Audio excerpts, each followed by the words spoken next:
Halo guys, kembali lagi di Riko Official. Jangan lupa like, komen, dan subscribe ya. Berjalan sempoyongan karena sedikit pengaruh alkohol, Anya keluar dari hotel dan memanggil taksi. Pokoknya malam ini juga ia harus segera ke bandara dan mencari jadwal penerbangan tercepat menuju Jakarta agar ia bisa pergi dari Sumba secepatnya. Sebelum Pasha sadar dari pingsannya lalu mengejarnya. Begitu di dalam taksi, Anya yang sebenarnya tidak dalam keadaan benar-benar mabuk, bergegas membuka aplikasi pemesanan tiket pesawat melalui ponselnya. Penerbangan tercepat yang ia temukan berangkat esok pukul 6 pagi menuju Kupang. Itu berarti ia masih harus menginap di bandara Tambolaka atau mencari penginapan lagi. Tetapi ketimbang mencari penginapan lagi, Anya lebih memilih opsi menginap di bandara. Setelah berpikir banyak, Anya putuskan untuk memesannya. Yang terpenting ia menjauh dari Pasha dan keluar dari Sumba secepatnya. Di Kupang nanti barulah ia memesan tiket pesawat menuju Jakarta. Meski ia sedikit khawatir dengan jeda waktu menunggu jam terbang yang lumayan panjang, khawatir jika Pasha mencarinya ke bandara. Itu sudah pasti. Anya harus benar-benar menyembunyikan dirinya dari pandangan lelaki jahat itu.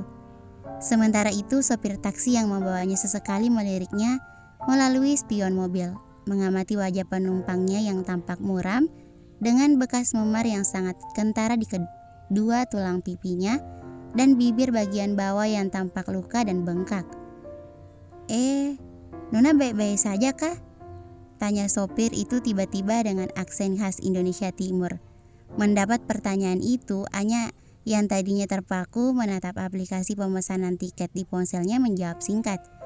Saya baik-baik saja pak. Mendengar jawaban Anya, sopir itu malah tertawa. Nona jujur saja, tidak apa-apa. Siapa puku Nona seperti itu Tanyanya dengan nada cemas, membuat Anya merasa terhibur. Ada orang asing yang justru memperhatikan keadaannya. Suami saya pak, jawab Anya dengan nada tenang tapi meringis setelah mengusap sebelah tulang pipinya yang masih berdenyut nyeri, bekas tamparan keras dari Pasha. Betulkah? Intonasi suara sopir itu tiba-tiba meninggi setelah mendengar jawaban Anya. Bukan wajahnya sesekali menengok ke belakang, ke arah penumpangnya, memastikan penumpangnya baik-baik saja meski wajahnya tampak babak belur seperti itu. Iya pak. Aduh, mama sayang laporkan saja itu suami Nona ke polisi. Beta antar sekarang Sarannya kali ini dengan wajah menoleh lagi ke belakang. Jangan pak, Anya menyerga dengan cepat. Teringat wajah letih sang ayah saat ia berpamitan kemarin malam. Ayah tampak tidak sehat. Jika ia melaporkan Pasha ke polisi saat ini, Anya tidak bisa menjamin reaksi ayahnya akan baik-baik saja. Ditambah lagi, ayah sedang sangat berbahagia dengan pernikahan putri satu-satunya ini. Batin ayahnya bakal terpukul hebat. Tolong tetap antar saya ke bandara, pinta Anya. Nona yakin tidak mau ke polisi kah? Iya pak, baiklah kalau begitu, tapi beta harus antar Nona beli obat dulu ke apotek Nona tidak buru-buru toh ke bandara. Harus diobati dulu itu Nona punya luka. Boleh pak, terima kasih. Sopir taksi itu lalu membawa Anya menuju apotek 24 jam di dekat sebuah klinik kecil. Kebetulan ada klinik juga, Nona mau sekalian periksa tidak?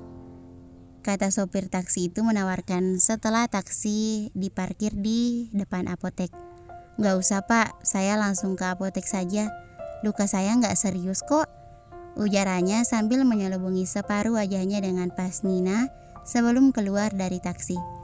Di dalam apotek 24 jam itu, Anya mengedarkan pandangan ke segala penjuru ruang apotek hingga seorang wanita pramuniaga apotek memandang ke arahnya dengan acuh tak acuh padanya.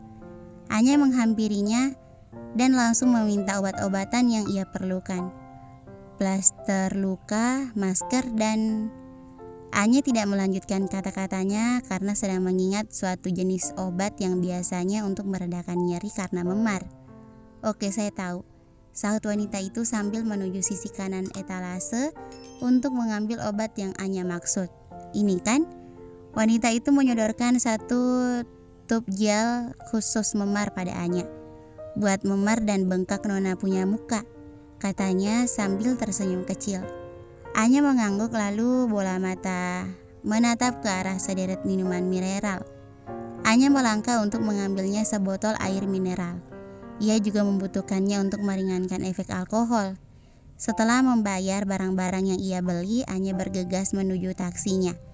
Kali ini ia telah mengenakan masker di wajahnya untuk menghalangi setiap tatapan aneh yang tertuju padanya. Di dalam taksi, ponsel Anya tiba-tiba berdering dan membuat Anya kaget hingga tak ingin mengangkatnya. Anya benar-benar takut jika penelpon itu Pasha. Meski di sisi lain Anya yakin Pasha yang telah sadar tidak akan begitu mudah menghubunginya. Itu karena Anya telah membuang 2 ponsel Pasha ke dalam kolam renang. Kali ini ponselnya berdenting dan itu adalah pesan WhatsApp dari sahabatnya Amor.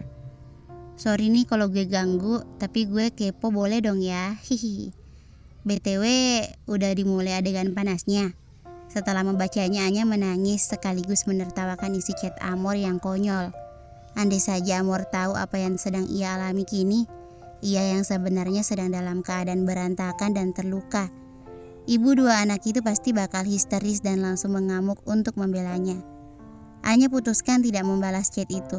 Ia bingung harus menjawab apa. Jawab yang sejujurnya pahit ataukah manis tapi bohong. Tidak pernah ada adegan manis atau panas seperti yang Amor sangka. Yang ada hanyalah adegan pertengkaran besar antara ia dan Pasha yang kemudian bertingkah bagai banteng kesurupan yang mengamuk melabraknya. Hingga ia nyaris mati andai ia tidak pernah mengantonginya stun gun, senjata kejut listrik di saku roknya.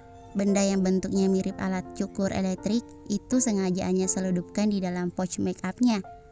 Beruntung para petugas bandara yang ia lalui tidak mengetahui sehingga tidak menyitanya. Setelah menempuh perjalanan hampir 2 jam, taksi yang membawa Anya akhirnya sampai di Bandara Tambolaka, Sumba Barat. Kalau Nona ke Sumba lagi, jangan lupa hubungi Beta Beta Martin bisa jadi pemandu wisata Nona. Ini kartu nama Beta. Nanti Beta sisa kasih Nona harga murah, ujar sopir taksi itu mengulurkan kartu namanya setelah menurunkan koper Anya dari dalam bagasi. Tentu, Anya mengangguk menerima kartu nama dari sopir taksi bernama Martin itu. "Terima kasih juga karena sudah antar saya ke apotek tadi."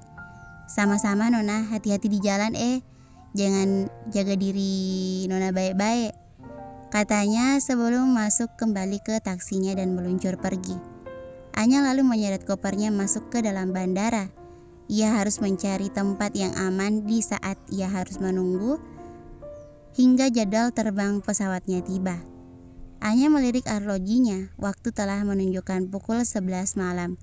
Bandara di malam ini tampak lengang dan ia mengedarkan pandangannya ke segala penjuru ruangan. Terlalu terbuka menurutnya, tidak ada sudut yang aman baginya untuk bersembunyi.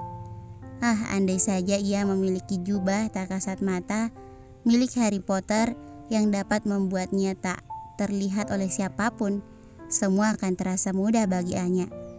Anya menghela nafas dengan kasar sambil terus berpikir hingga tiba-tiba terbit ide konyol dari dalam otaknya.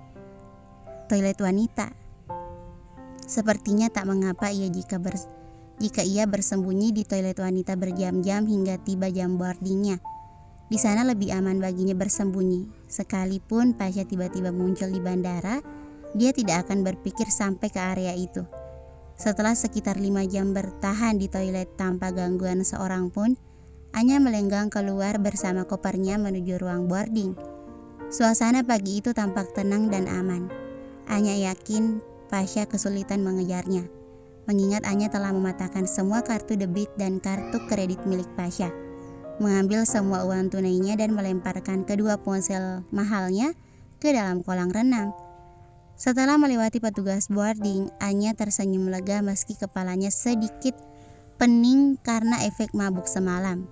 30 menit lagi, akhirnya ia akan segera pergi meninggalkan Sumba. Meski ia masih menyimpan kekhawatiran soal Pasha yang pasti tidak akan melepaskannya saat di Jakarta. Meski demikian, ia tetap harus kembali ke sana. Tapi masalah baru muncul jika ia telah sampai di Jakarta. Ia harus pulang kemana? Kini Anya berganti menertawakan kemalangannya. Ia tidak mungkin kembali ke kontrakannya yang telah ia tinggalkan.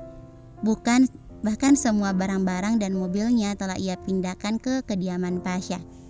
Itu karena sebelumnya ia tidak pernah menduga akan tertimpa musibah seperti ini. Haruskah ia menebalkan muka dan datang ke rumah Amor untuk meminta perlindungan? Bersambung. Thank you for watching.